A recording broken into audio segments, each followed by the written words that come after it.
quedamos muy contentos con el ejercicio de ayer, hablando y descubriendo un poco lo que hay detrás de 7 proyectos editoriales. Hoy comenzamos con el primero, con Raúl Algán de Argentina y con Andrés Chávez, que es también una de las figuras que ha acompañado el salón desde su inicio. Así que arrancamos.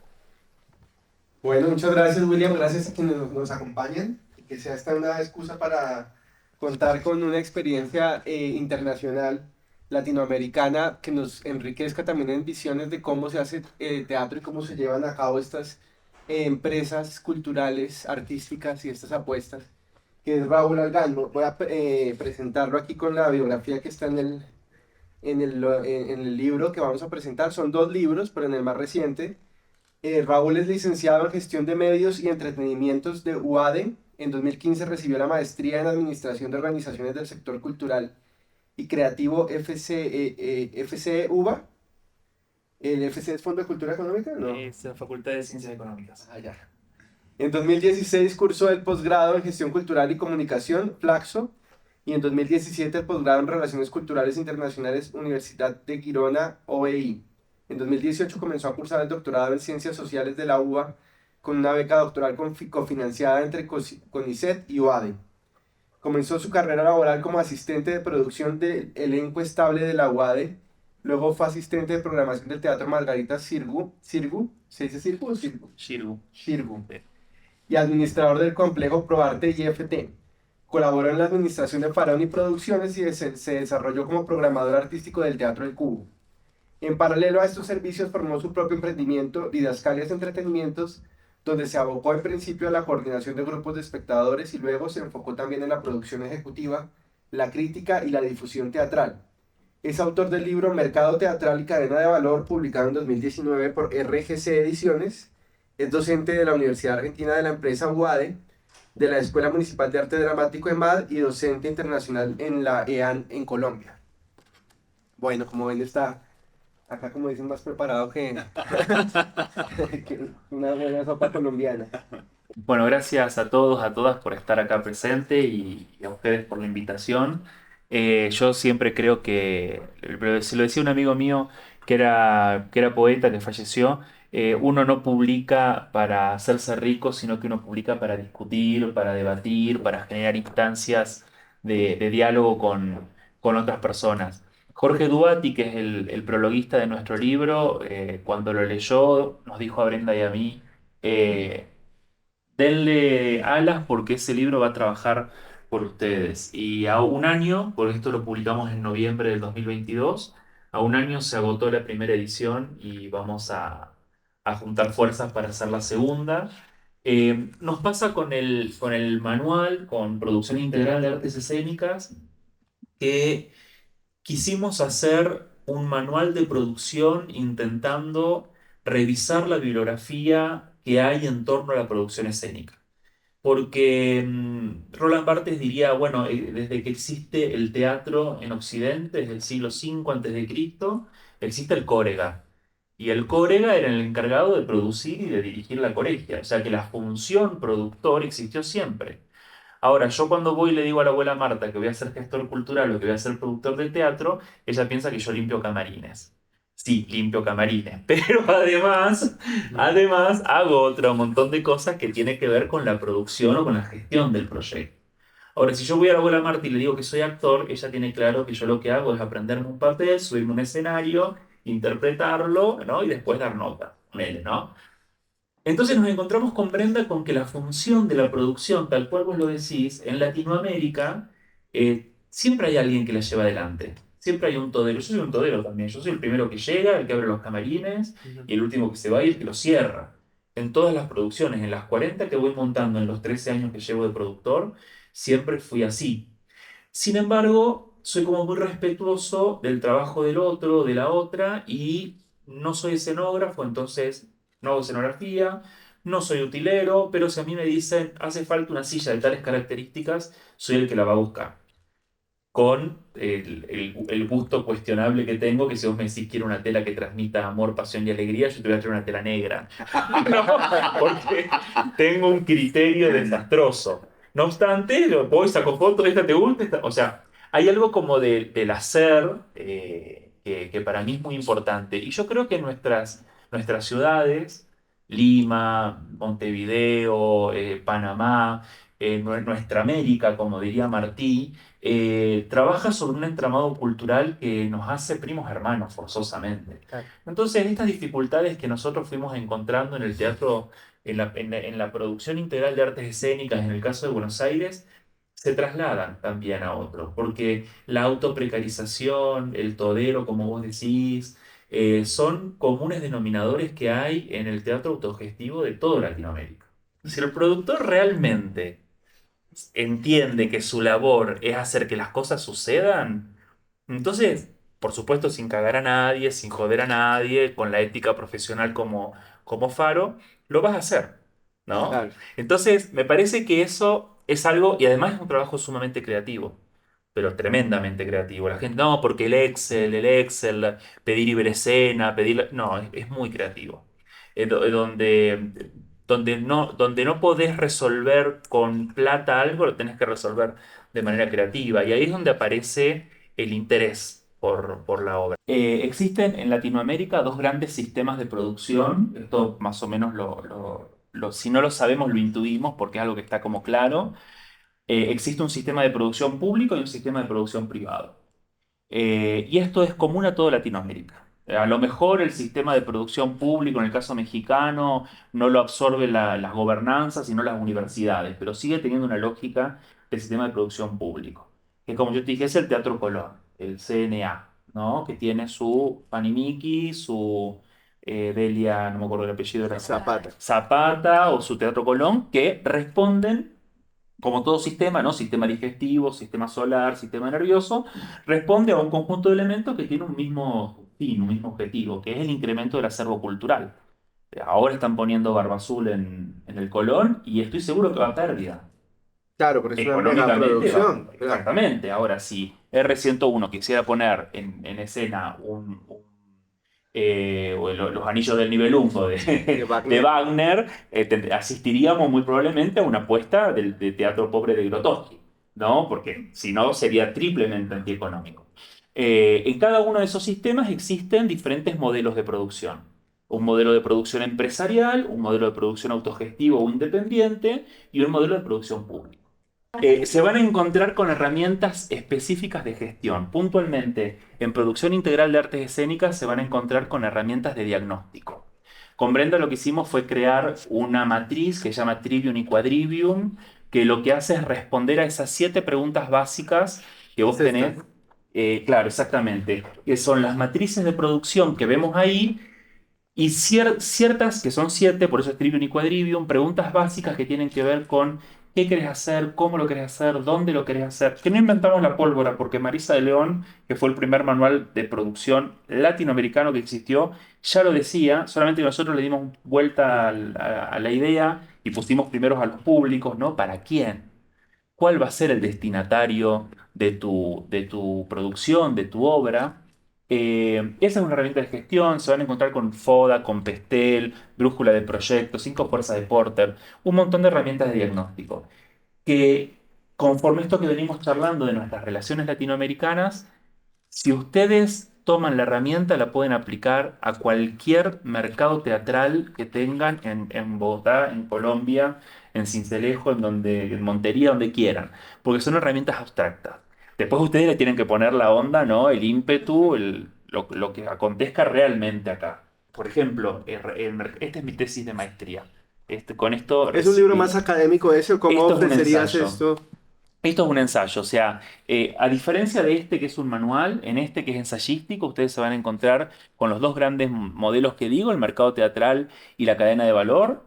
Insisto, es una tesis de maestría, entonces encuentra y en la redacción, igual está Pero como me muy equivoco manualizado. si diría que este tiene mucho que ver más hacia el tema de la gestión cultural y las políticas públicas y esto un Sí. poquito más hacia la autogestión. ¿O? No, en realidad este tiene que ver con la producción propiamente dicha y tal cual decís, ahí sí coincido, por su formato más ensayístico, si bien presenta estos dos modelos, mercado total y cadena de valor, lo que tiene es que se ajustan a una mirada más de la gestión cultural en tanto y en cuanto no da herramientas de producción. Eso sí hay que decirlo, me parece que es importante. Las herramientas de producción están acá. Acá lo que tenemos son ciertas capacidades inferenciales para decir, bueno, en un mercado teatral como el de Bogotá, ¿qué lugar ocupa R121? ¿Qué lugar ocupa la tienda teatral? Porque la tienda teatral, para el caso, si pensamos en la cadena de valor, es un área de apoyo. Así es. Sí. ¿No? Es un área de apoyo, es un área que sin tener una impronta productiva activa en el hecho escénico, lo sostiene, lo diversifica, lo multiplica, o kiosco, también con kiosco pasa lo mismo, ¿no? Claro. Sin caer en el modelo de las tiqueteras, todo lo que tiene que ver No, con la cubrimos difusión. necesidades puntuales de la comunidad teatral, pues del Exactamente, gremio. exactamente. Para el Salón del Libro es especial también la invitación a proyectos de registro digital, entre esos están los podcasts. Y creo que estamos abriendo con este texto, gestos y contextos esta franja que nos interesa también, de la cual también nos interesa hablar, porque también hace parte de esa memoria que nosotros hemos ido construyendo y el que ustedes realizaron en pospandemia pues es muy bienvenido para que sea un poco como durante pandemia, pero es más o menos 2021, para que hablemos un poco del porqué, de a quiénes, cuál fue la razón, el motivo de también en esta plataforma digital, pues comenzar a registrar nuestra historia teatral, que además en textos, gestos y contextos habla de la historia de la historia de la historia, ¿no? Porque comienza esto del teatro desde el siglo XVI, XVII. 17. Entonces queda en la sala Manuela Vera y Marina Lamos Obregón de Textos, Gestos y Contextos Podcast. Bueno, hay que prender esto. ¿Aló? Bueno, buenas tardes. Muchas gracias por la invitación, Will. Bueno, estamos aquí nosotras dos como representantes de este proyecto podcast que se llama Textos, Gestos y Contextos y que como tú bien acabas de decir, nace en el año 2021. Nuestro podcast o su origen se remonta a una serie de circunstancias que nos permiten converger en esta idea. Cuando digo una serie de circunstancias, me refiero a que la pandemia tuvo que ver. Esa situación de encierro y de estar pensando en otro tipo de dispositivos o de mecanismos para poner a circular el conocimiento, en particular sobre la historia del teatro. Pues porque en la pandemia era muy difícil ir a las bibliotecas, yo soy docente de artes escénicas y en una de mis asignaturas, que es la historia de teatro colombiano, pues me empecé a dar cuenta en esa circunstancia tan particular que, pues, que si yo quería hablarles del teatro del siglo XVIII, pues no tenía casi que acceso a esos materiales. Entonces, me empezó a parecer como importante abordar, no, construir más bien otro tipo de dispositivos en donde uno, si volvió a pasar una pandemia, que esperemos que no, pero donde digamos el acceso a cierta información que parece como tan difícil de conseguir, pues esté un poco más al alcance de la mano. Entonces, esa fue un primer factor que nos botó a esta convergencia. Em, Creo que hay otro que también tiene que ver con que pues estamos en otro momento histórico, en otro periodo, en otra época, y también con la pandemia se empezaron a hacer muy evidentes como otras formas de expresión de los estudiantes. Em, claro, inevitablemente pues estamos en la era de los dispositivos digitales y entonces creo que muchas de las situaciones educativas en las que me encontraba terminaron indagando por X o Y razón en esos dispositivos, en hacer videos, en configurar materiales. Y me parecía también interesante que esos materiales, pues, al menos en esa fase anterior a este podcast pues estuvieran configuradas por los estudiantes.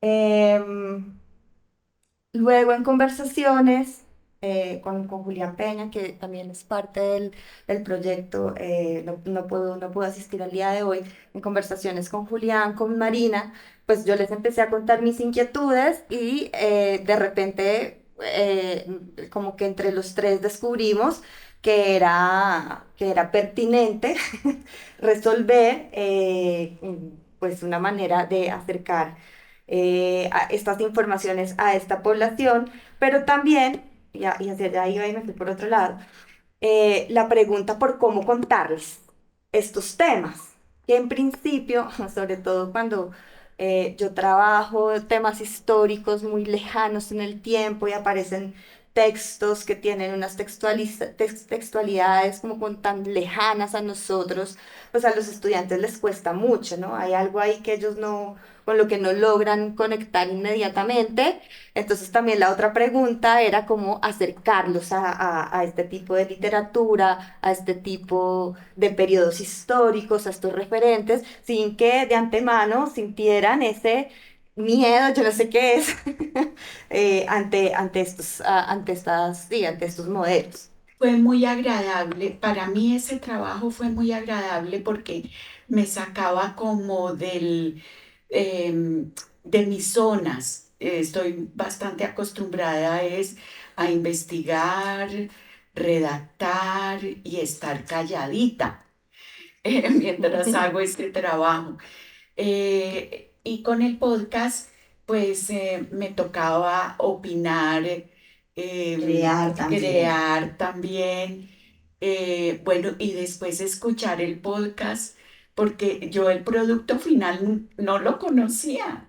¿Cómo quedaba finalmente? No, yo lo conocía cuando tú me lo mandabas. Ah, claro. Entonces, completo, ¿no?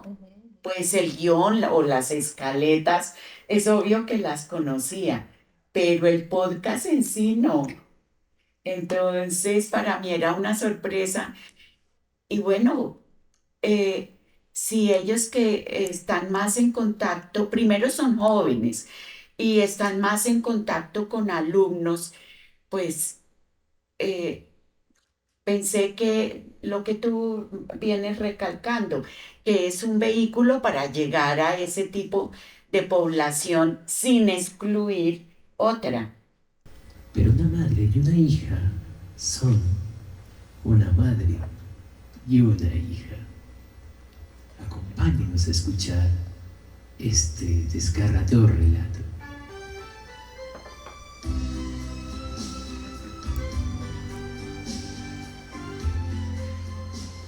Virreinato del Nuevo Reino de Granada. No me digas así, mamá. Provincias Unidas de la Nueva Basta, Granada. mamá.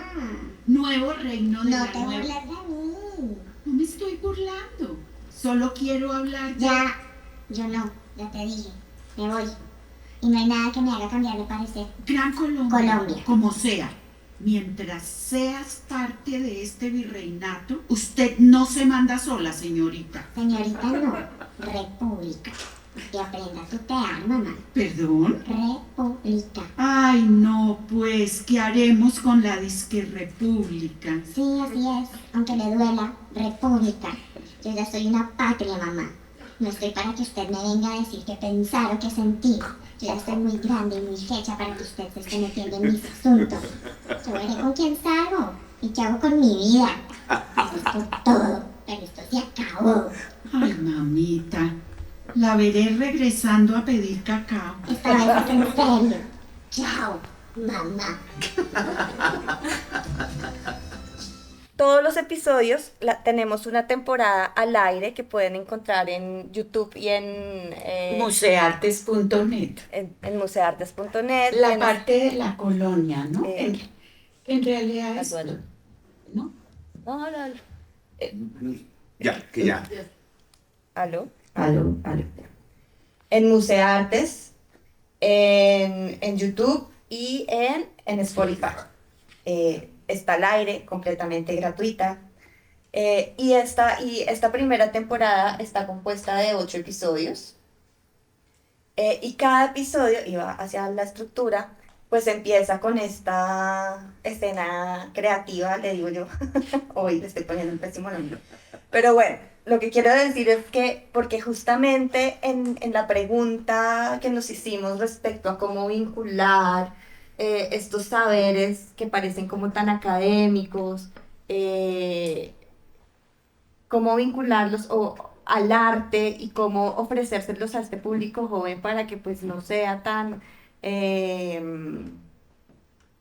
eh, no sé, denso. Bueno, para ellos es así. Sí.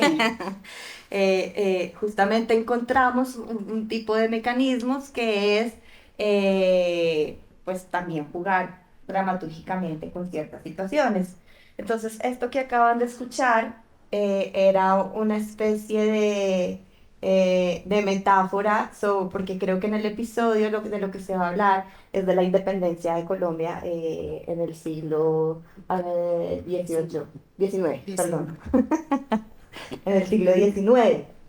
Entonces, casi que esas primeras escenas siempre tienen, casi que no, siempre tienen relación con el tema que va a atravesar todo el capítulo. Así empezamos. Hay una parte creativa ahí. Luego viene una editorial que siempre las hizo Julián Peña, donde hace una reflexión, introduce el tema que vamos a tratar. Luego aparecemos los tres y empezamos a conversar. Marina y yo empezamos a dialogar sobre el tema en cuestión. Marina, por supuesto, es la gran experta. Eh, Pero a veces Julián nos hacía preguntas sí, que nos ponían problemas realmente. ¿como cuál? Yo no me acuerdo, pero me acuerdo que nos mirábamos, tú me mirabas, yo te miraba y bueno, Improvisamos. arranquemos. Sí. Porque también un poco la figura de Julián es ponerse del lado del espectador, ¿no? De no entiendo, no sé qué pasaría si, ¿no? Él tiene un poco esa misión de representar la parte del receptor, del escuchante, como le decíamos en ese tiempo. Ahora también, pues, hay mucho tema.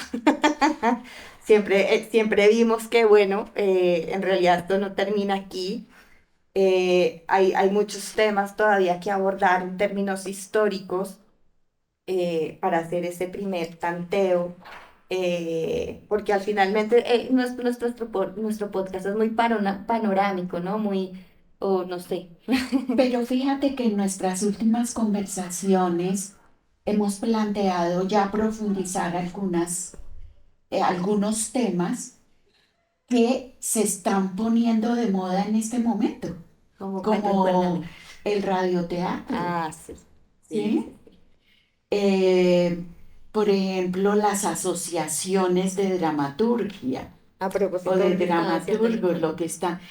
Y por lo menos eso es lo que tenemos planteado y ya un poco en borrador, Sí, ya hay ¿verdad? escaletas. Hay escaleta. Sí, digamos que en esta primera temporada llegamos hasta el siglo XIX. Hicimos todo el siglo, bueno, lo que podría ser Lo que- antes, sí. 16 así borrosamente, pero explicamos por qué en el 16 no, 17 ya un poquito, 18, 18. 19 y ahí terminamos. Esa es Sí. nuestra primera temporada, antes del siglo XX. Lo que sería la segunda temporada es comienzos del siglo XX hasta mediados. ¿Fue lo que dijimos? Sí, sí, más o menos. O sea, lo que pasó 1900, 1930, Sí. que también es otra parte de la historia del teatro colombiano que no es tan conocida. No, no es O sea, ¿qué conocida, pasó antes del nuevo Manuela. teatro? No. Como que la gente no lo tiene tan claro. No, Ni los estudiantes ni nosotros. sí. Entonces también nos parece interesante pues ver cómo fue ese comienzo del siglo y eso es lo que tenemos escaleteado. Seguramente no serán ocho episodios porque nos hemos dado cuenta que tenemos un montón de información. Pues nuestro trabajo es investigativo, Marina es la más juiciosa, como ya digo. Entonces tenemos un montón de información y ahora digamos lo que hay es que volverlo, pues articularlo con la parte creativa, que digamos es el momento en el que nos encontramos y pues ojalá pudiéramos encontrar financiación. Sería muy Pero lindo. si no, de todas maneras, Si no se puede hacer, parece obviamente. que nos vamos a regalar. Sí, por ustedes, por el bien del universo. Entonces, eso es lo que viene. Tenemos Sí. ahí ya escaleteada la segunda temporada. Bueno, muchas gracias por venir. Muchas gracias por venir a la presentación de los trabajos invisibles. Yo no soy tan diestro hablando de lo que yo hago, entonces me valgo de mis amigos para que podamos hablar al respecto. Que tampoco es muy diestra. Es muy diestra. Angie es muy diestra y muy juiciosa, como lo van a ver ahorita. Entonces me acompaña Angie Ligeia, que más tarde va a estar lanzando su propio libro, Premio de Dramaturgia, y que hoy me sirve de partner para conversar de este hijo mío. Eh, no sé si les puedo contar generalidades del libro. El libro es Premio de Dramaturgia Boyacá 2022. Fue editado entre el final del 2022 y el inicio del 2023, lanzado en la Feria del Libro con el Consejo Editorial de Autores Boyacenses. Es la tercera edición del Premio de Dramaturgia del departamento, que es un premio extrañamente bastante generoso editorialmente, porque saca muchísimos libros y da mucha libertad, si uno quiere, para configurar el libro. Y justo me cayó que yo acababa de terminar un diplomado de gestión editorial y me pude dar gusto haciendo el libro. Eh, Esas son como las generalidades. Ya, lo dejo en tus manos, ¿no? Bueno, buenas tardes. Nada, nunca he presentado el libro, así que vamos a hacerlo como lo más amistoso posible, una conversación entre amigos, que es lo que somos Iván y yo.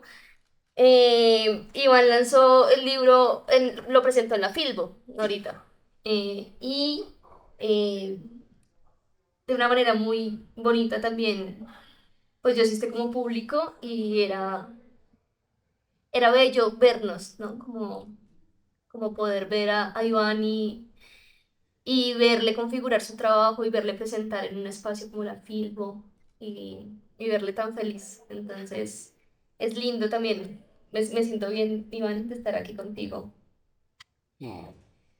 como amigos. Nada, pues comencemos. Yo quisiera que comenzáramos leyendo un fragmento, pues así como para sentarnos de una vez en la palabra.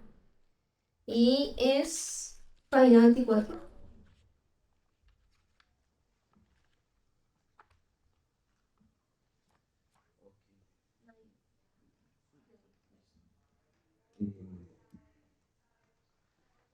Mi hermano decía, los Espínola estamos condenados a ser estatuas vivas o ir a la guerra. Lo de estatua viva lo decía por mí. Él siempre se burló de que yo trabajara encerrado en el ascensor. Él no lo entiende. Es vocación de servicio. Vocación de servicio. Yo no estoy ahí posando. Estoy ayudando a que personas más importantes que yo puedan hacer sus trabajos importantes de una manera más rápida. Yo solo era una pieza más en la maquinaria. Puede ser que se viera como poca cosa, pero para mí no lo ha sido, no señor. A veces en el mundo se crean trabajos menos importantes que otros. A veces, para que exista un gran puesto debe haber varios pequeños sosteniéndolo. Yo siempre fui parte de esos pequeños puestos invisibles y lo digo con orgullo. Gracias a mí, todo, alguna vez fue más limpio, más organizado, más rápido, más amable. ¿Por qué tengo que figurar si yo no quiero? Yo estoy contento con lo poco que tengo y en ello encuentro mi felicidad. La invisibilidad es mi superpoder. Yo puedo estar donde quiera y nadie se molesta o molestaría. Y eso para mí está bien. Pues un fragmento de uno de ascensoristas. No, yo, pues curioso decirlo acá porque justo estamos como bajo el reflector, pero yo creo que precisamente lo de escribir para mí es un trabajo como al margen. O la forma en que yo lo hago igual es como queriendo estar al margen, que no me vean, que no se note que soy yo, que estoy ahí.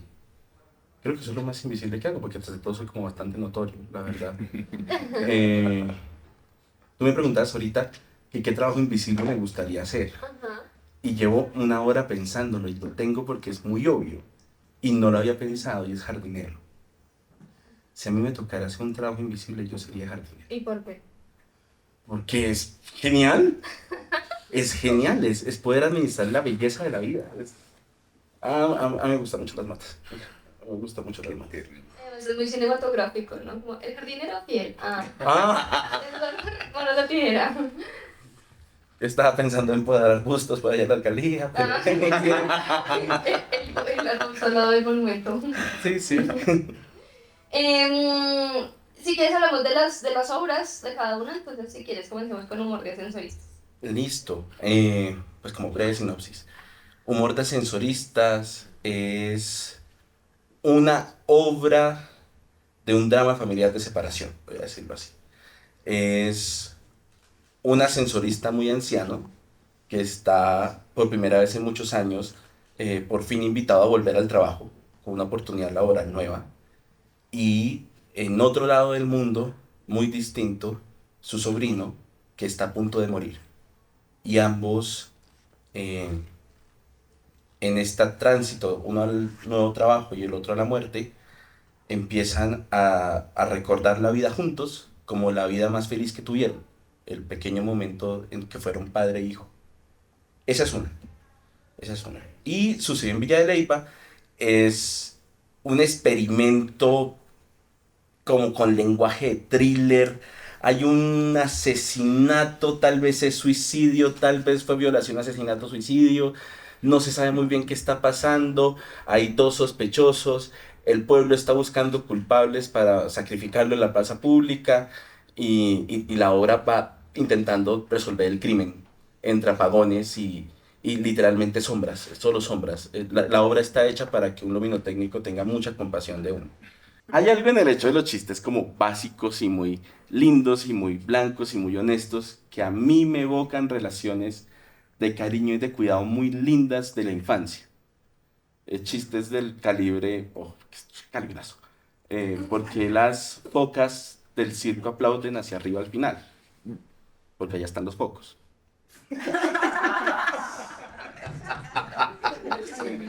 Que son chistes que, como que mi familia muy boyacense, pues no es mal hablada, son muy prudentes todas las mujeres que me han cuidado y siempre tienen chistes de ese estilo. Mi mamá es profesora, mi abuela también es como muy cuidadita en sus chistes, tengo una prima que es religiosa y también tiene chistes como aprobados por el Espíritu Santo. Entonces, hay algo para mí muy puro en ese humor lindo y encontrar que habían chistes de ascensoristas. Para poder usarlos acá me pareció que encerraba la relación de ellos dos y porque después de tanto tiempo se siguen recordando y queriendo. Pues es que precisamente este es el libro como de cierre de las primeras etapas. O sea, igual estas dos tienen como grandes influencias de ejercicios de maestros, de talleres, como la primera etapa de descubrir de qué quiero hablar y de qué quiero hacer y, ay, de por Dios, no sé cómo hacer absolutamente nada y todo me queda muy difícil. eh, y de alguna forma, guiándome por esos maestros o retallando en todos los talleres, logran salir estas. Yo le diría al Iván de esa época que, que siga haciéndole. Lo mismo que hizo, pues que siga haciéndole. Que todo es un proceso, que si siguen investigando con honestidad posiblemente va a encontrar cositas y que si le dicen 3 semanas en la secretaría significan 2 y que no puede perder una sin buscar a la ilustradora porque esa no me la vuelven a hacer. Pero sí, no, es que yo le decía, y creo que también te lo decía a ti sobre algún momento, y los que han tomado el único taller que yo tengo, como que yo siento que uno se angustia mucho escribiendo, demasiado, demasiado cuando empieza a escribir uno se angustia mucho de qué voy a hacer, cómo voy a hacer una gran obra para que mi nombre perdure y William Shakespeare me mire con celos, y no. En verdad es como cualquier oficio, hay que trabajar y seguir, y trabajar, y hacer el trabajo invisible, y seguir, y seguir, y seguir, y fracasar, porque estas dos tuvieron publicación, pero las otras 4 hermanas de esa época, pues no las va a ver nadie. Y ahí se quedarán, y a lo mejor vuelven otro día, pero está bien, y está bien.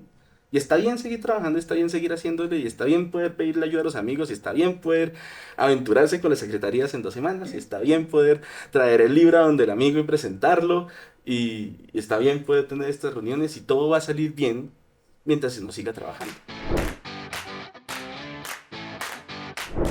Estamos en la jornada número 2, en la mitad de la segunda jornada. Ya han sido varias, 7, 10 más o menos, 10 proyectos editoriales que han pasado ya por el Salón del Libro en esta sexta edición, hablando un poco de lo que hay detrás de cada uno de los proyectos editoriales, de sus autores, de sus gestores. Entonces es un placer tenerlas por aquí en esta edición número 6 del Salón del Libro para hablar de La Princesa Ligera, un texto escrito por María Adelaida Palacio, por Felipe Botero y de la mano de la editorial Ediciones Mo.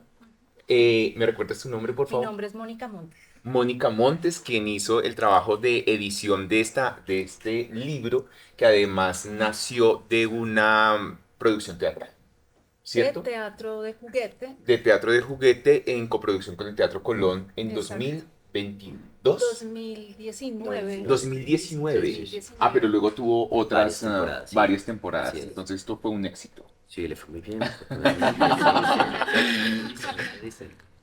Bueno, ya ahora sí tenemos sonido. Gracias, Nico. Sí. Bueno, entonces, los que no conocen a María Adelaida Palacio, ella dice que ya no es actriz, pero ella es actriz. Es actriz, es dramaturga, es docente. Y bueno, es de Medellín. Tú hiciste tu pregrado en Medellín, ¿verdad? Sí, yo estudié en la Universidad de Antioquia y luego hice acá un máster de escrituras creativas en la Universidad En la Nacional. Universidad Nacional.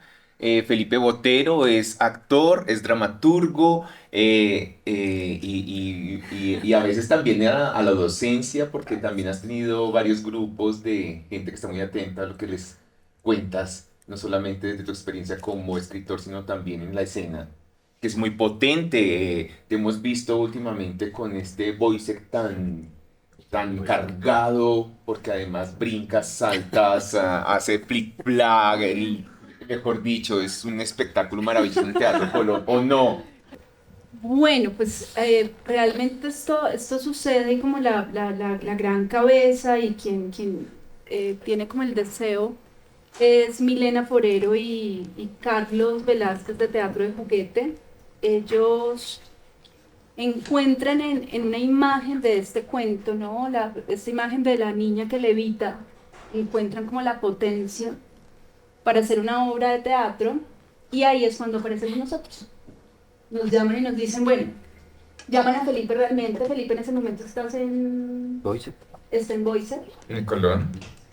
Y lo llaman y Feli pues me dice a mí que Pero nosotros tomamos la idea de la diferencia, porque evidentemente es un personaje que es diferente a todos, que está intentando buscar cómo aterrizar, es decir, cómo ser como los demás. Y también lo que nos empezó a llamar la atención es que no tenía por qué ser como los demás, que teníamos que salvar la diferencia, que lo importante es cómo lograr convivir con alguien que levita constantemente.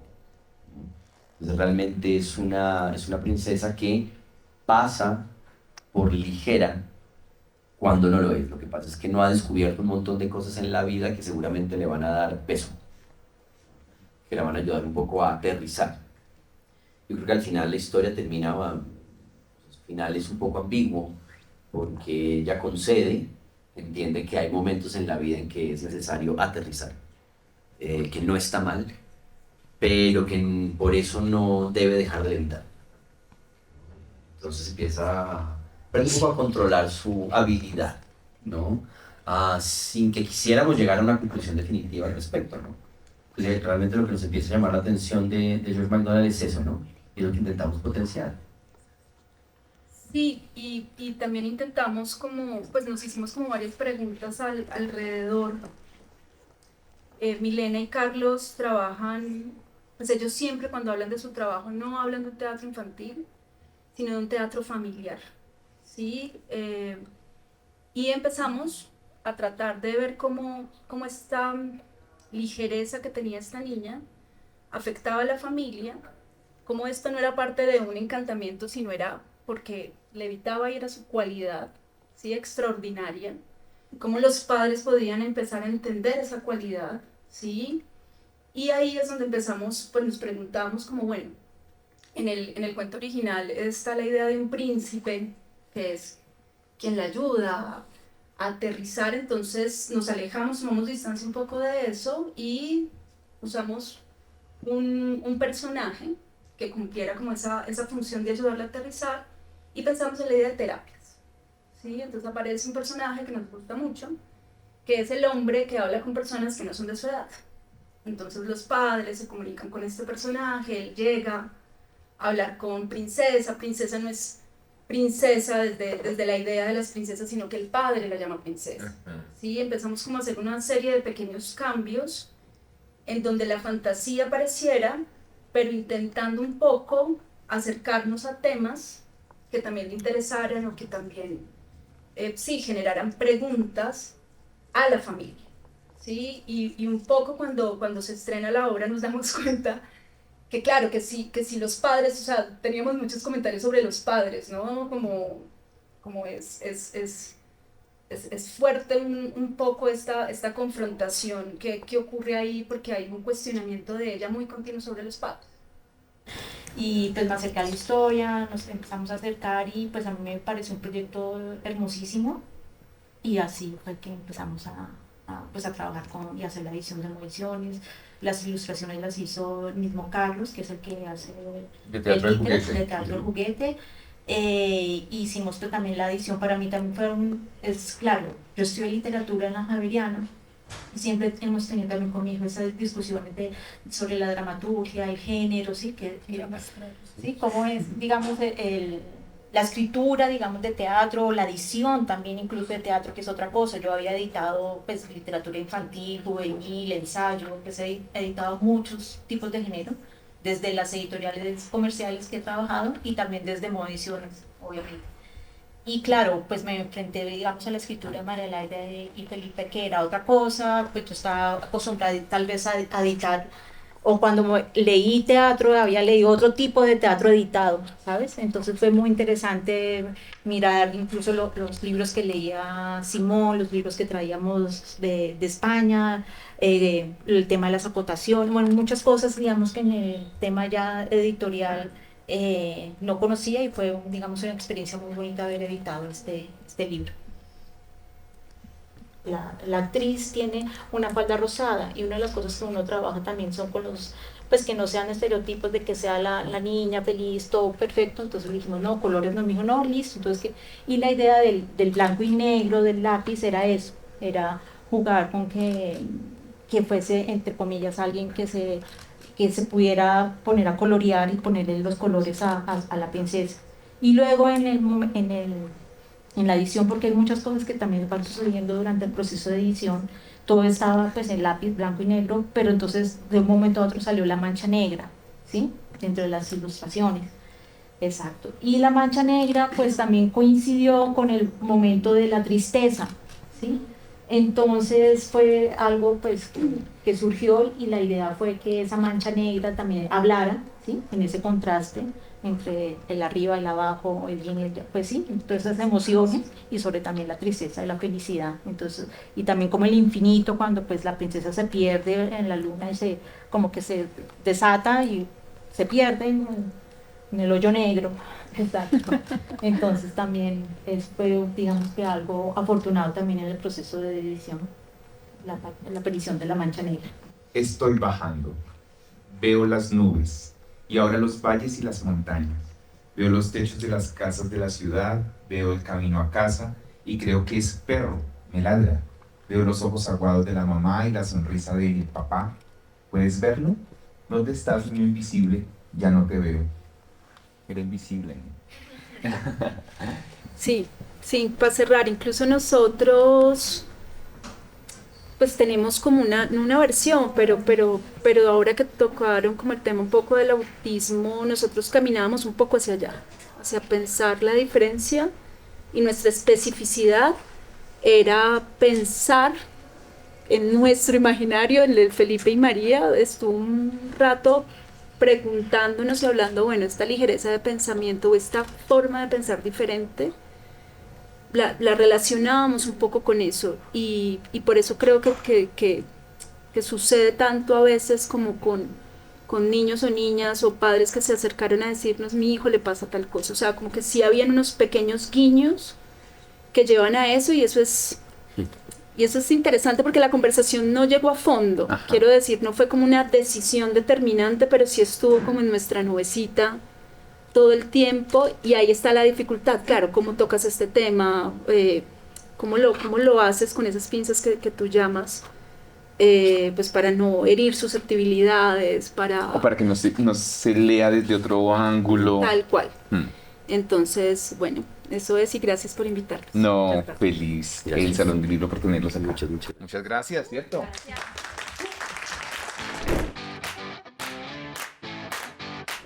Para el Salón del Libro es un placer hacer este ejercicio y encontrarnos en esta franja con un proyecto que nació en la versión número 4 del Salón del Libro, que se llama El Fanzine Fascinante. El Fanzine Fascinante nació como con el interés de ser un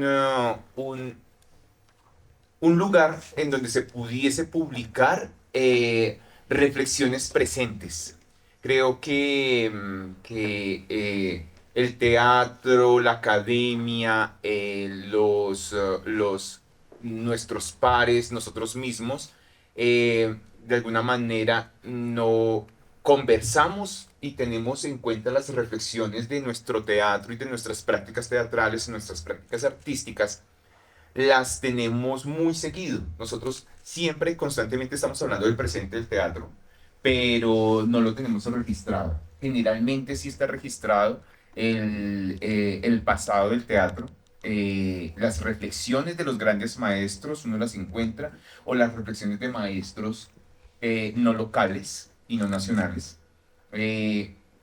Y revistas como Teatros, por ejemplo, logra tener investigaciones, reflexiones, entrevistas del momento actual del teatro, así sea en diferentes contextos o con diferentes miradas, pero no había encontrado, por lo menos desde Kiosco Teatral, un camino para poder ir consolidando algunas reflexiones o trabajos o miradas o investigaciones que se están haciendo actualmente.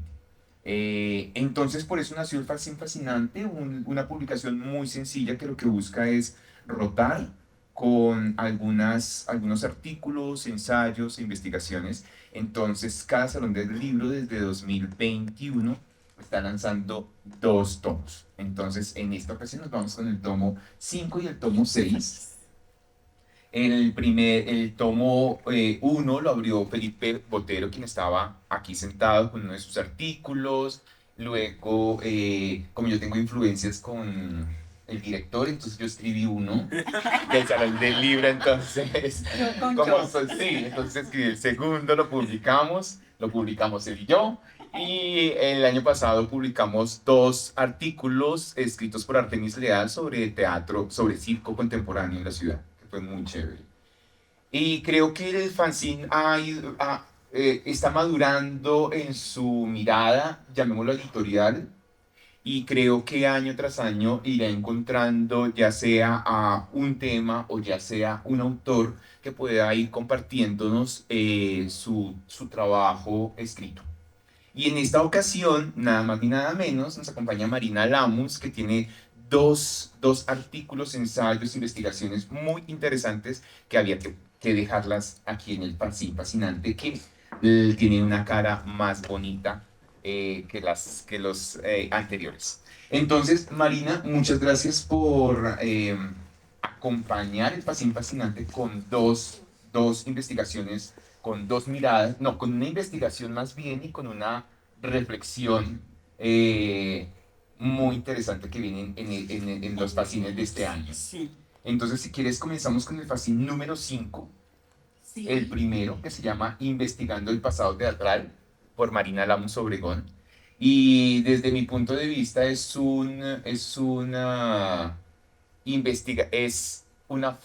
nos das como unas recetas para involucrarnos, introducirnos en el mundo de la investigación con unas herramientas básicas para comenzar a indagar sobre el teatro, sobre su pasado y sobre su presente y sobre su futuro. Entonces, me parece maravilloso que la gran maestra, la diva de la investigación, la dama del teatro colombiano, Gracias, como todo eso, la estrella, etcétera, se tome el trabajo de escribir un artículo en donde diga, pilas, antes de que te pongas a investigar, ten presente el ABC de la investigación del teatro colombiano. Entonces, este ABC, yo creo que para mí es las cosas, yo cuando veo algo que diga para Dummies, dije, esto es para mí. Porque es que ahí está lo esencial y lo que le permite a uno, le da los puntos de partida para. Entonces, investigando el pasado teatral, es un poco eso desde mi punto de vista. Marina, ¿estoy equivocado? No, no estás equivocado. Entonces, y no te voy a contradecir aquí públicamente. Si me permites, quisiera hacer como un contexto de este tipo de publicaciones, porque me parece que en los últimos años, digamos, tal vez la última década, bueno, no puedo precisar, han confluido algunos hechos felices. Por ejemplo, ya hay una preocupación mayor por abrir páginas informativas. Eso, digamos que como es un medio actual, a la gente joven le gusta. Por otra parte, Ediciones Mulato, con la tienda teatral, publica libros, ¿cierto? Que es muy distinto al fanzine, porque el fanzine es una publicación más alternativa de lo alternativo. Y también la noticia feliz es que ya la Biblioteca Nacional recibe fanzines, porque algunos movimientos políticos, culturales, etcétera, publican este tipo de cuadernillo, llamémoslo así. Las editoriales independientes, con excepción de Fundación Mulato, no tienen una línea de teatro continua, digamos, tienen sus intereses, ¿no? En literatura o en filosofía, etcétera, etcétera. No voy a enumerar todo porque sé que me voy a equivocar. Ahora, los podcasts también, que eso se suma y qué otro medio de divulgación. Kiosco, pero Kiosco tiene es una revista más del día, ¿cierto? informativa. Informativa, sí. Informativa más que de análisis. Sí. Sí, bueno, pero esto también para decirle a William que me alegra mucho esta idea, porque cualquier persona a la que le diga a William que sí puede publicar, son ensayos que podrían estar en una revista, pero es muy difícil eso, porque la revista Teatros, que sería el medio ideal, pues es monográfica. Entonces, si uno no está por la misma línea de la revista, no puede. En cambio, esto es todavía más libre el tema. Esto de investigar teatro dentro de la perspectiva histórica realmente es nuevo, porque consulté varios libros de investigadores europeos y ellos mismos están de acuerdo conmigo, o yo estoy de acuerdo con ellos mejor, en que todavía no hay una metodología realmente para investigar. Además,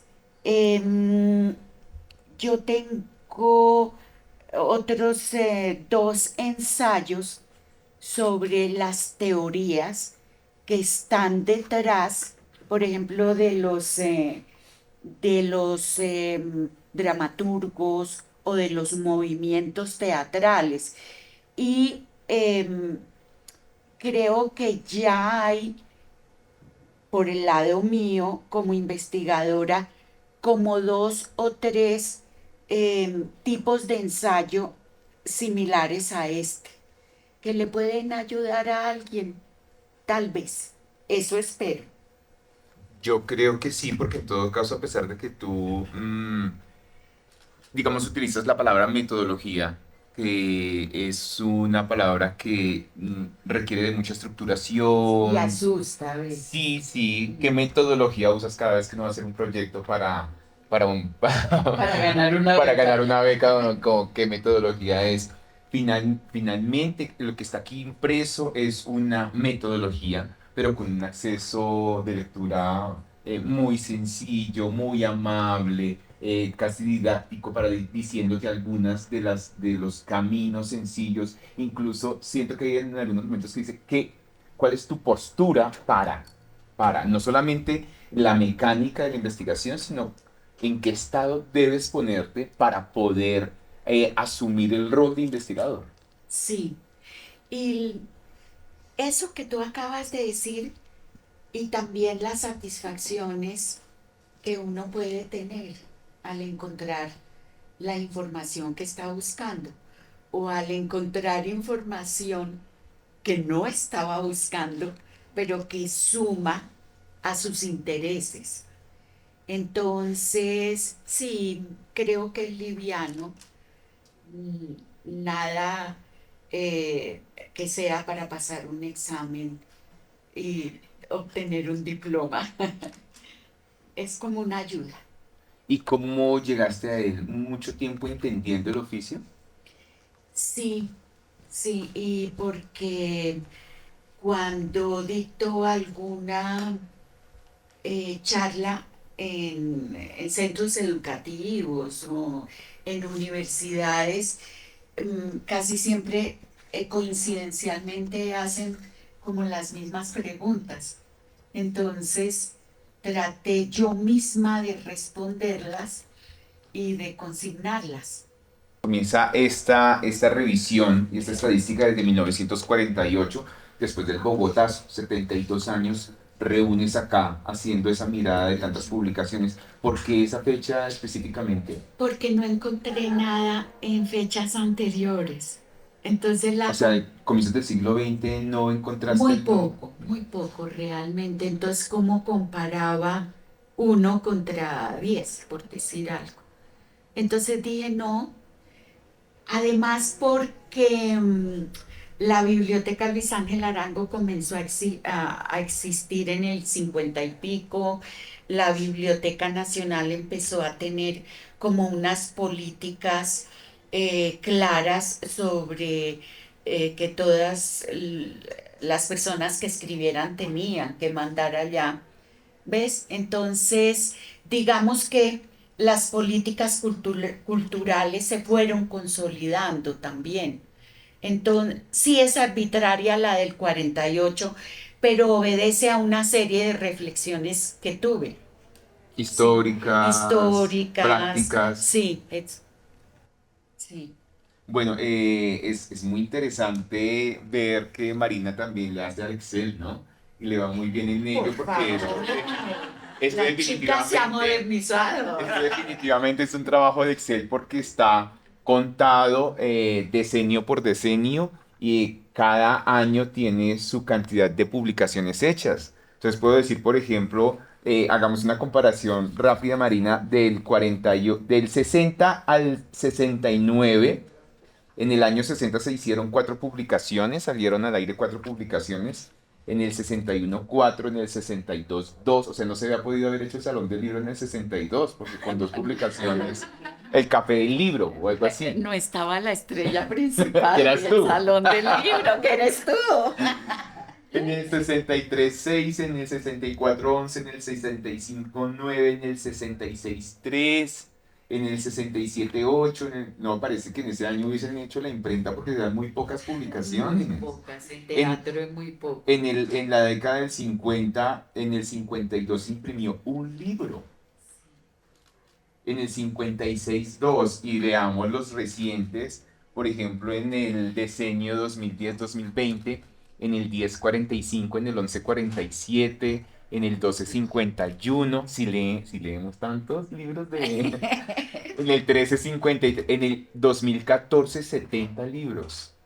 Bueno, esto suma en Ha total, ido creciendo. ha ido creciendo. Esto decenio tras decenio, en el que más hubo publicaciones fue en el pasado 494, casi 500, que es la tercera parte del total de publicaciones que se reunieron, según Marina Lamus Obregón, Sí, en esta mirada de 70 años. En el último decenio se cubrieron la tercera parte, porque el total del cual Marina hace referencia es de 1.405 libros publicados en los últimos 70 años. Con respecto a teatro, porque aparece la tabla 2, que no solo Marina nos cuenta cuáles son las cantidades, sino los temas. los temas dentro del teatro. Entonces, 7 de crítica teatral, 23 libros de referencia. Por más que digan que necesitamos crítica teatral, yo creo que eso es falso. Todo el mundo odia que exista la crítica. Sí, a no ser que sea bien. Sí, que ya sería una alabanza. Siempre uno de los invitados a este espacio es el Premio de Dramaturgia Teatro en Estudio.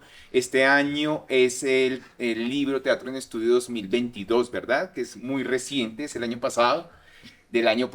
Y bueno, este es un premio de la Gerencia de Arte Dramático de Lidartes, que tiene este espacio, y que se ha ido consolidando año tras año, codo a codo, por dramaturgas. Creo que hay una batalla, no es una batalla, es un ejercicio a ciegas, porque en todo caso los jurados no saben quién está detrás de las letras y de las historias, pero sí ya ha habido varios libros de teatro en estudio que reúne dramaturgia femenina, y eso me parece fascinante.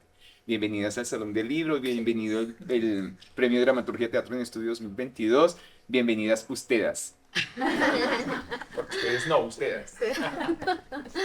Bueno, buenas noches, muchas gracias por acompañarnos en este lanzamiento que para la Gerencia de Arte Dramático del Instituto Distrital de las Artes y Artes pues es un gusto presentar. Año tras año pues queremos reconocer a nuestros dramaturgos, dramaturgas que tienen esta labor bella de escribir, de poner en texto, en palabras, esto que luego será una importante obra, una gran obra. Pero antes de iniciar y de presentar aquí a las maestras que ya las conocen, voy a invitar a Eva Lucía Díaz, quien es la gerente de arte dramático, para que les cuente un poco de qué se trata este premio de dramaturgia, teatro en estudio. Ya tiene varias versiones. Eva, bienvenida. Gracias. Bueno, buenas noches para todas y para todos. Como lo mencionó Mari, como lo dijo Willy, año a año estamos lanzando esta publicación que hace parte del Premio de Dramaturgia Teatro en Estudio. Y digo hace parte porque el premio, bueno, primero contarles que ya lleva más de 10 versiones y que, como lo mencionaron ya, es un premio que es muy reconocido, pero que tiene una característica, y es que los participantes se presentan como anónimo. Entonces, cuando tenemos resultados, y en los últimos años esos resultados en donde vemos que son dramaturgas las que son seleccionadas como ganadoras de este premio, pues también nos está hablando y nos está dando esa característica del trabajo de escritura que hacen las mujeres, en este caso pues de dramaturgia. Esto es pues muy importante porque si hacemos un balance histórico de los ganadores, pues históricamente eran hombres los que ganaban, y no está mal tampoco. Por supuesto que también se reconoce la dramaturgia escrita pues por hombres, pero en los últimos años pues sí ha sido muy relevante ese reconocimiento y ese trabajo de la dramaturgia femenina. Entonces, pues en esta versión tenemos nuestras dos ganadoras con dos obras muy interesantes y que estamos seguros que van a ser inspiración para los colectivos, para los artistas que quieran poner en escena este maravilloso trabajo. Entonces, bueno, vamos a hablar sobre eso. Gracias. Bueno, maestra Margarita Arboleda, bienvenida. Diligeia, bienvenida. Ambas actrices, dramaturgas, la maestra Margarita, graduada en la Universidad del Valle con Magíster en Escrituras Creativas, Diligeia de la ASAP, de la Facultad de Artes ASAP de la Universidad Distrital. La de Barra también. Como nosotros aquí en Artes también tenemos Barra. Bueno. Además, Univalle.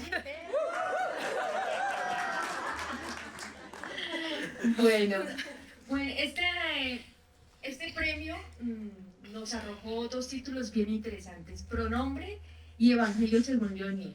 Dos obras muy distintas, pero que convergen en un título que nosotros denominamos disruptivas, porque aún con los géneros que toman, que indagan, pues sí, ellas son disruptivas y sus textos son disruptivos de acuerdo a esa normativa, ¿no? A esa ruptura con ese paradigma que vivimos en la actualidad. Entonces, empecemos hablando de sus obras, empecemos hablando de Pronombres, maestra Margarita, luego ella nos cuenta sobre el Evangelio según Leonie. Bueno, buenas noches. A ver, Pronombres es un intento por hablar del amor, pero del amor en varias dimensiones, del amor filial y del amor romántico, pero sobre todo una revisión a los esquemas y a las expectativas que tienen los sujetos cuando se relacionan entre sí. Está escrita en un formato que juega un poco con la narrativa, es decir, quise escribir una obra que también fuera agradable al momento de ser leída, que no fuera simplemente como un manual escénico para llevar la obra al teatro, sino que el lector pudiera realmente sentirse como atraído a llegar hasta el final. Entonces mi decisión fue eliminar completamente las acotaciones y convertir todas las menciones al tiempo, al cambio de espacio, en menciones de los personajes. Esa era básicamente como mi apuesta principal.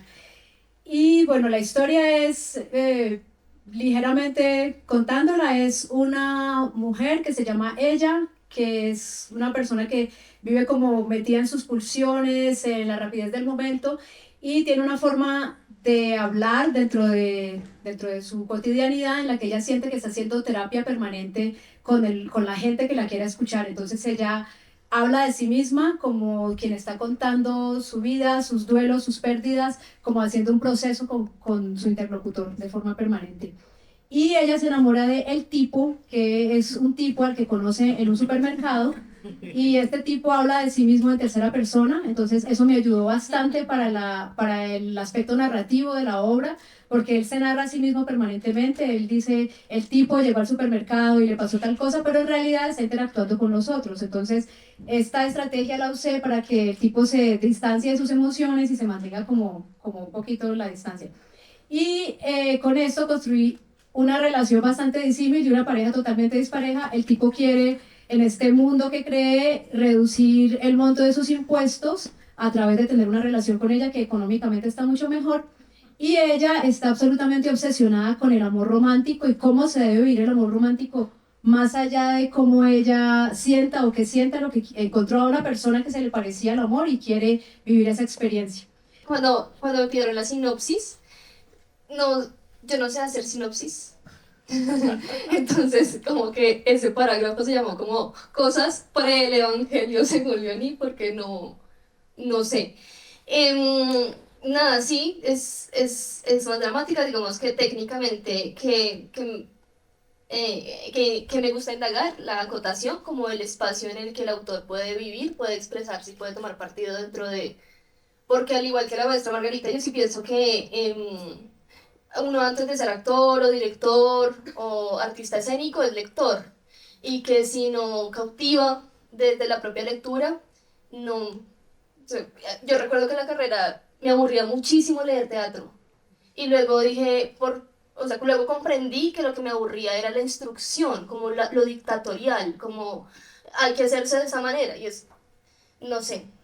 Entonces, como el que escribe teatro, pensarse también que mi primera comunicación con quien lee es desde la lectura, es pensarse desde ahí. Entonces, como que técnicamente eso, podría decir, mi sinopsis ridícula y corta y no sé, no sé, como que siempre me preguntan de qué trata tu obra, y es una mujer que se enamora de Jesucristo, y, ya luego eso tendrá que ver como con unas cuestiones de la infancia y que, como dice Bahdi, nunca he podido pronunciar su apellido. ¿Bahdi qué? Tú ahorita lo mencionaste, Adelaida. Bahdi Mowat.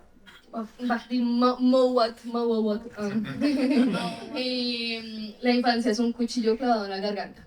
Y creo que entonces, ahorita Margarita habla de su obra, dice, es una mujer que, bueno, que habla de unas relaciones filiales y románticas, y yo digo, esa también puede ser mi sinopsis. ¿Está la mamá? Sí, también puede ser mi sinopsis. Entonces, comillas.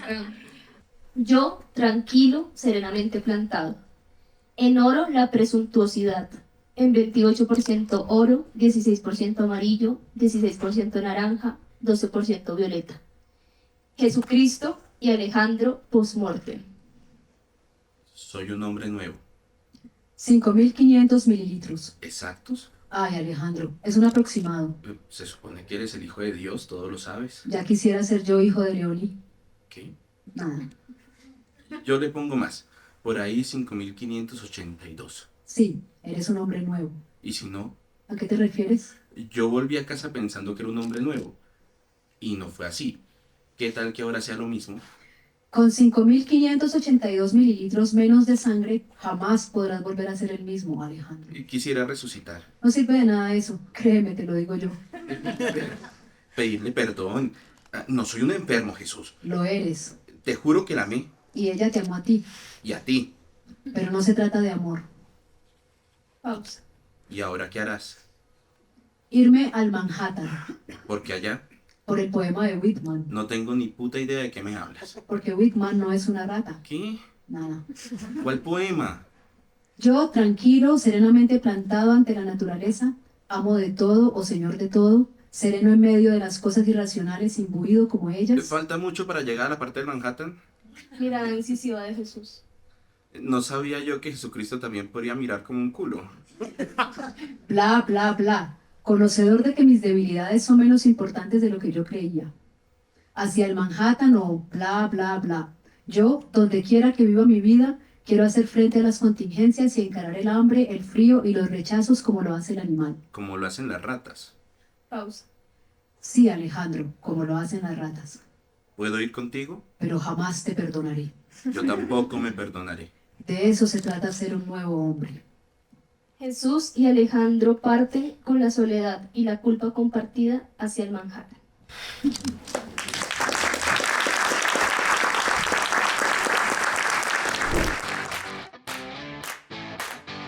Este es el proyecto editorial número 14 de esta versión, que además ha estado muy variada, muy rica, y que por primera vez realmente se amplía no solamente a autores locales y producciones editoriales locales, sino que esta oportunidad tuvimos autores de Neiva, de Tunja, de Medellín, con el que abrimos una presentación bien bella, y con quien cerramos aquí, mi amigo César David Salazar Jiménez de Pereira.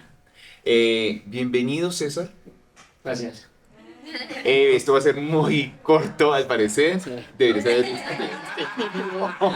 un poquito más que ya Gracias, vengo de la estar Colombia aquí. profunda, compartir mi conocimiento ancestral. Gracias por sacarme del pueblo y ponerme a montar en aviones. Bueno, esto va Bonito, mejorando, parce, esto va no había mejorando. visto nunca. Bueno, César, qué placer que estés acá con Gracias. este trabajo, con esta parte importante del registro de tu proceso, y no solamente de tu proceso, sino del proceso de un proyecto artístico al cual le diste un poquito más de 10 años de tu tiempo, de tu vida, de tu creatividad, de tu imaginario y de tus agallas para mantener un proyecto tan bello como es Cicuta Teatro, que aún sigue, y su proyecto paralelo, que era Sala Estrecha. Entonces, pues bueno, la meta de esta noche es hablar de ese registro que queda del teatro como ese hecho que desaparece y se vuelve efímero después de una hora, pero que lo único que quedan son las fotos, los videos y los textos escritos. Sí. Entonces, esta noche vamos a hablar de Falsarios, la dramaturgia reunida de Cicuta Teatro entre el año 2010 y 2022, escrita por César David Salazar Jiménez. Arranquemos, ¿de qué se trata esto? Bueno, eso es como un intento por resolver fue una mala solución, pero es el resultado de intentar responder la pregunta por la autoría, ¿no? Como que la forma en que trabajamos en el grupo es que las obras se van escribiendo sobre la marcha de los ensayos. Entonces, generalmente es que arrancamos con una reunión, unas polas y fijamos unos temas. Cada quien dice como qué le está interesando, qué está leyendo, qué le gusta, qué película vio, qué tema lo está martillando la cabeza. Y luego me dan como unos meses, pues como un mes para llegar al menos con 10 páginas. Y a partir de ahí empezamos como a ensayar y reescribir. Probamos, corregimos, reescribimos. Y a pesar de que el proceso, digamos que el ejercicio de escritura, de sentarse frente al computador y teclear, pasa por este lado, pues siempre al final la obra y el texto está como, es difícil discernir los límites entre uno y otro. Y nadie sabe realmente, a mí me da mucho pudor decir que esas obras son mías. Entonces, la forma en que intenté resolverlo fue plantear que es la dramaturgia reunida del grupo. Entiendo que yo lo firmo porque sé que yo lo escribí, pero al mismo tiempo intento como pagar tributo a las personas que hacen parte de la creación de esos textos. Porque, digamos, esa discusión ha sido una discusión hacia adentro del grupo y ha sido un problema que yo he tenido, un dilema personal acerca pues, de quién son las benditas obras cuando se trabaja así.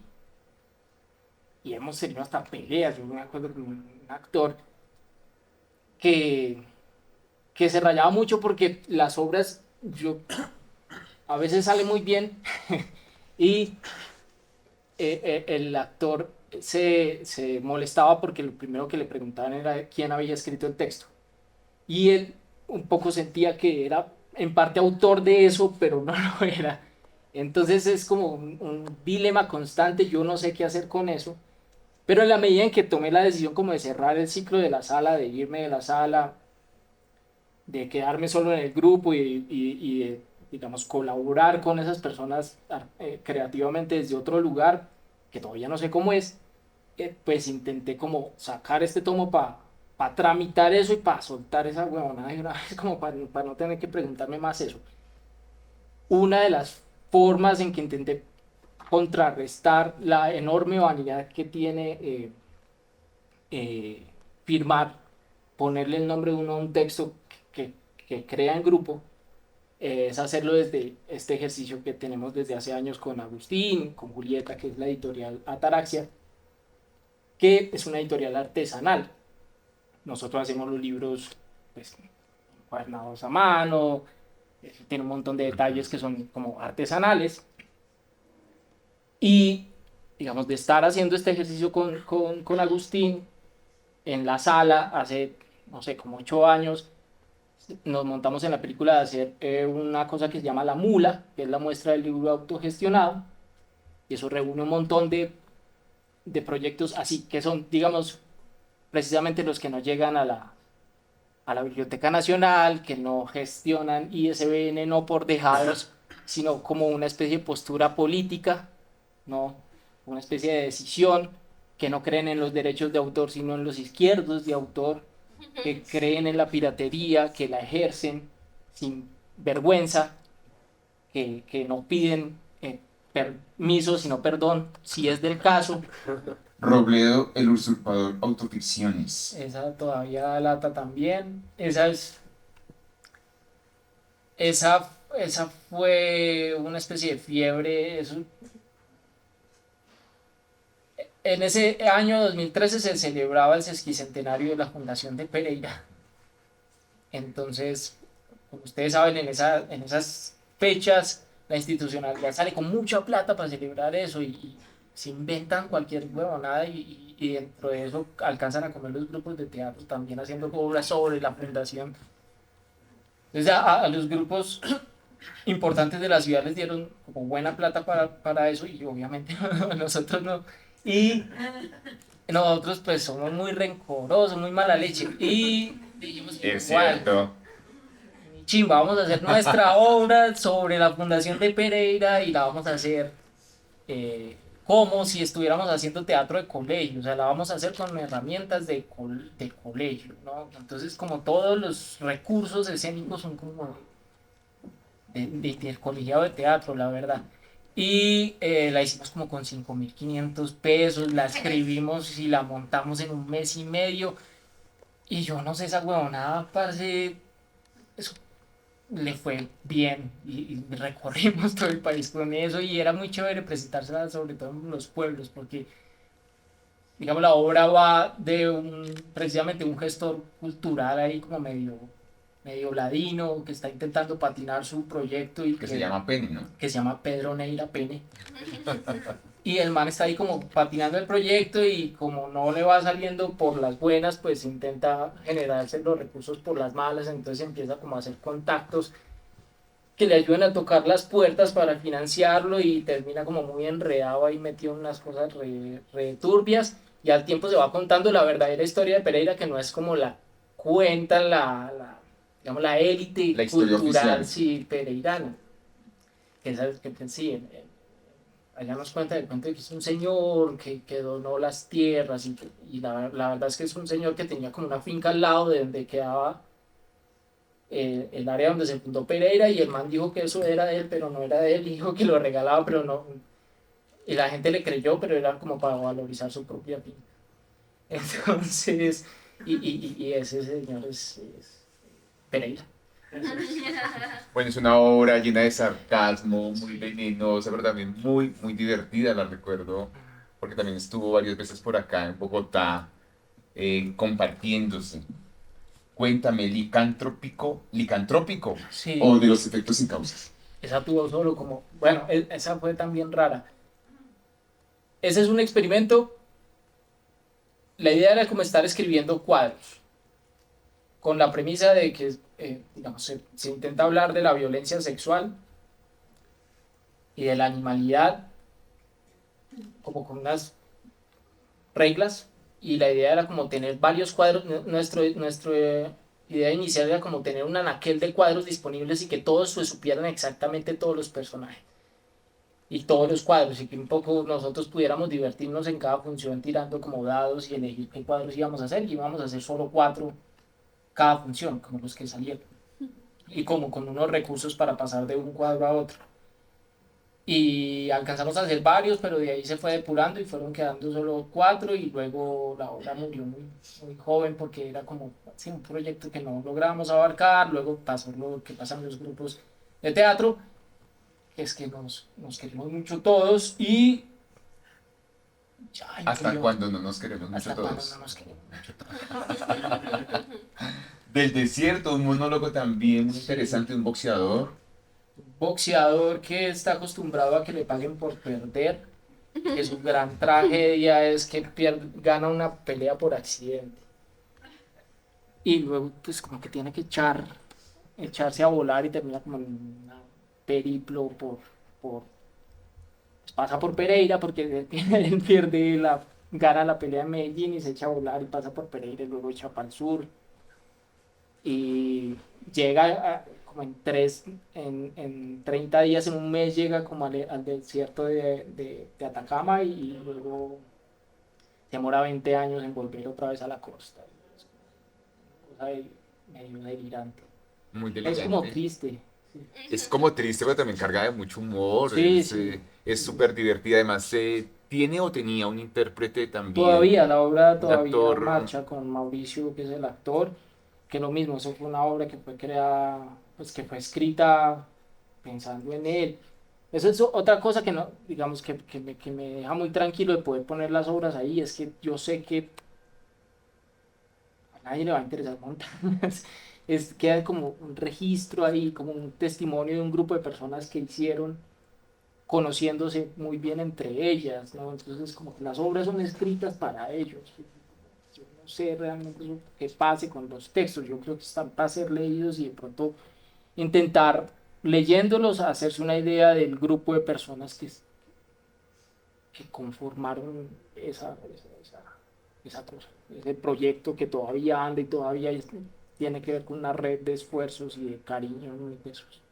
Esta es nuestra edición de Bartleby, que es como entelada, Hermosa, tapadura, además. Sí. aerografiada, no sé qué, todos son procesos artesanales y como esto tiende a ser caro para el público que nosotros le apuntamos que es como nosotros, entonces, y hay gente que de verdad lo que quiere es leer, entonces nosotros fundamos una cosa que se llama Ataraxia Autopirata y es como que fotocopiamos nuestros propios libros. Llévese lo más barato. ¿Y de esos cuántos salen generalmente? Digamos que salen No, de 100 ese de sí las... salen, porque mientras la gente quiera leer, pues uno tiene que celebrar eso como un milagro, ¿no? Era una manera muy bonita de cerrar el salón, tenerte Muchas aquí. gracias, Pablo. Con mucha admiración de todos los que están aquí contigo. Sí, muchas gracias, de verdad. Bueno, cero romanticismo. Les cuento que de esta manera se cierra la sexta versión del Salón del Libro Teatral de Bogotá, nuestros libros. Sí. 2 jornadas exquisitas de 14 charlas deliciosas, profundas, que nos permiten entender un poco de cómo estamos registrando nuestro teatro. Entonces, los esperamos en el próximo año. Vendrán 2 fascinantes que ya se están escribiendo porque estamos madurando cada vez más la idea de cómo puede llegar a ser esta publicación. Gracias, Andrés, por siempre acompañarnos con la tienda teatral en este espacio. Gracias a ustedes por acompañarnos a esta hora. Se van a divertir. Y charlar. Gracias.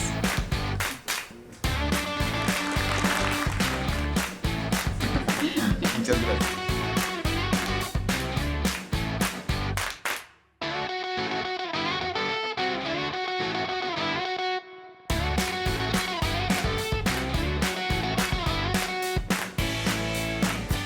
Colombia, potencia de la vida. Bogotá tiene mucho que contar.